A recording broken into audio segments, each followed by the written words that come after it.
So in Russia, they had an election recently where Vladimir Putin won. He got 77% of the vote. Now, he did not let his main opponent run against him. And we're still calling it an election? It's preposterous. And then there was allegations of ballot stuffing and other improprieties. Well, Reuters with a fantastic story about this, real reporting on the scene. Well, they saw people doing voter fraud. In fact, they took pictures of it. So I want to go to an explanation of the story and then I'll show you the pictures for yourself. The Guardian explained the story initially. Reporters have photographed what appears to be the evidence of people voting twice in Russia's presidential election. Well, we'll see with our own eyes if that's the case in a second. In the town of Ust-Djeguta in southern Russia, near Georgia, Reuters reporters photographed 17 people who appeared to cast two ballots. Leila Koichuyeva, sorry for the horrible mispronunciations. Anyway, a member of the election commission, when shown the pictures of the people who apparently voted twice, said they could be twins. Well, that would be a hell of a coincidence. 17 sets of twins voting nearby in one voting station after another after another. In fact, let's show you these so-called twins and see what you think. Those are two different polling stations separated by just a couple of hundred yards, and that appears to be the same guy. Same face, same exact outfit, voting twice, it looks like. All right, let's show you the second guy. Yeah, that's the same guy again. Here's the third. That's the same woman, two different voting areas. That looks like it's fraud. All right, let me show you more of the pictures. Nope, those are definitely the same people. Okay, don't give me this body double Saddam Hussein nonsense. Okay, those are the same people voting again and again. In fact, Reuters caught up with them and figured out who they were. So now we go to Reuters saying, many appeared to be state employees and some showed up in groups and in minibuses bearing the names of state-provided services.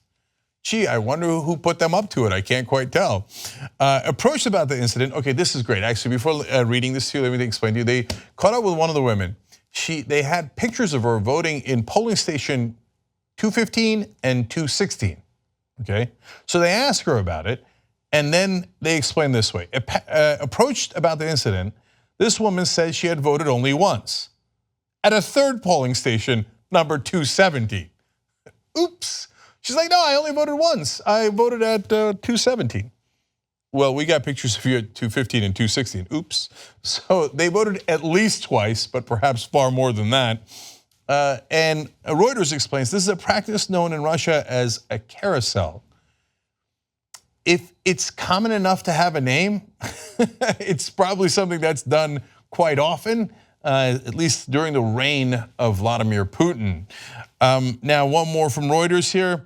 Leila Koichuyeva, head of the election commission for polling station 216, said after looking at a picture of a woman in a pink coat who voted at the polling stations 216 and 217, we all have the same mentality.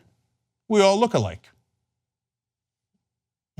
That's a second possible explanation. They could all be twins, or all Russians look alike and have the same pink coat. Could happen, and we all think alike. Apparently so, because in this district, Putin got 89.86% of the vote. Yes, you all think alike when they send in the buses from the government to vote over and over in that district. Okay, when Reuters reporters asked how the officials could go home at that point, given other irregularities that were pointed out by Reuters to the people at the voting stations, the director of the school hosting the polling station said, quote, "You want to cast doubt on Putin's victory?" And the answer to that in Russia is almost always, no, I do not want to cast doubt on Putin's victory. And this is how you steal an election. Well, at least in this case, he was stealing an election in his own country. Young Turks. What you just watched was one of the videos that we do today, but we actually do a whole 2-hour show every single day. It's a podcast. You could watch it in video or listen to it as audio. You can download it, you can stream it, and you get it completely ad-free if you could become a member of the Young Turks. tytnetwork.com/join.